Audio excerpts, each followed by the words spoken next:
Dans les communautés cacaoyères, les jeunes sont confrontés à de nombreux défis. Entre autres, il y a le manque d'opportunités d'apprentissage, les difficultés pour accéder au financement et pour entreprendre. Pour répondre à ces problématiques, le programme TREC, en partenariat avec des entreprises de l'industrie cacaoyère et des partenaires de mise en œuvre, a développé plusieurs projets pilotes visant à professionnaliser ces jeunes et rendre le secteur agricole plus attractif. Donc l'idée à travers toutes ces initiatives, tous ces projets, c'est de pouvoir amener, changer la perception des jeunes sur la chaîne de valeur agricole. Nous allons ici beaucoup miser sur la formation, sur les compétences de vie et l'éducation financière et aussi l'entrepreneuriat. Dans ce champ école de la zone cacaoyère de Soubré, les bonnes pratiques agricoles sont enseignées aux bénéficiaires. Des thèmes comme l'interdiction du travail des enfants et l'utilisation de pesticides naturels sont aussi abordés. Bon, je suis, on peut le dire, le formateur de ce site. Il apprend comment entretenir son champ de cacao et comment faire pour avoir un bon rendement. On leur a dit d'abord de faire le défrichement, qui est un élément clé pour la bonne santé du cacaoyer, et de couper régulièrement les gourmands, de faire la taille. L'an passé, j'étais à 400-300 kg et cette année, j'ai eu une amélioration de 500 à 600 kg parce qu'au moins je peux les tailler et puis tout ce qu'ils ont montré, on a suivi ça. Et puis... Dans ces zones où la dépendance au cacao est forte, il est nécessaire que les jeunes diversifient leurs sources de revenus en développant de nouvelles activités.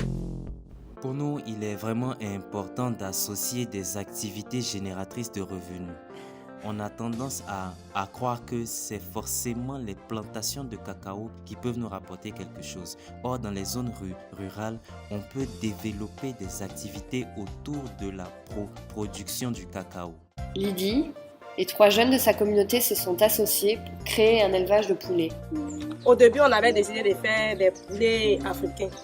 On a vu que les poulets africains ne se développent pas vite, donc on a décidé de faire les poulets de chèvre.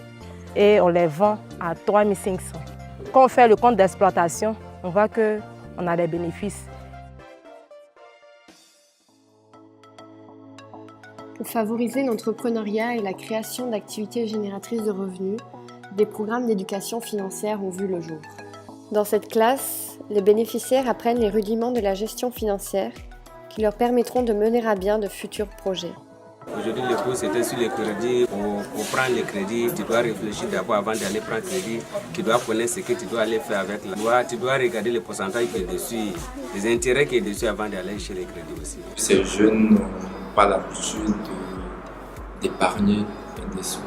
Donc ils ont plutôt une culture de dépenser, c'est-à-dire qu'ils reçoivent de l'argent et ils dépensent de l'argent.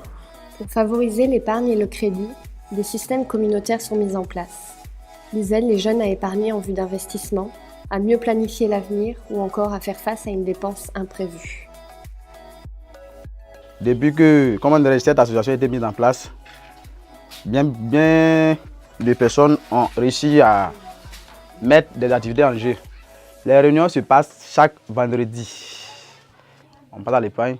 Maintenant, s'il y a des prêts ou bien des remboursements, cela vient après. Alors, nous avons été conviés à visiter 2 projets. Il était question de voir dans quelle mesure ce projet pouvait être passé à échelle. Le gouvernement est venu observer ces projets pilotes afin de réfléchir avec TREC et ses partenaires à la phase d'extension et d'identifier ensemble les synergies. D'abord, il faut comprendre qu'avoir plusieurs partenaires, ça nous permet ici de mutualiser les efforts. Faire de ces jeunes-là des acteurs du changement de leur propre vie, des acteurs du changement, des communautés cacaoyères dans lesquelles ils vivent, et même ici des acteurs du changement de toute la nation.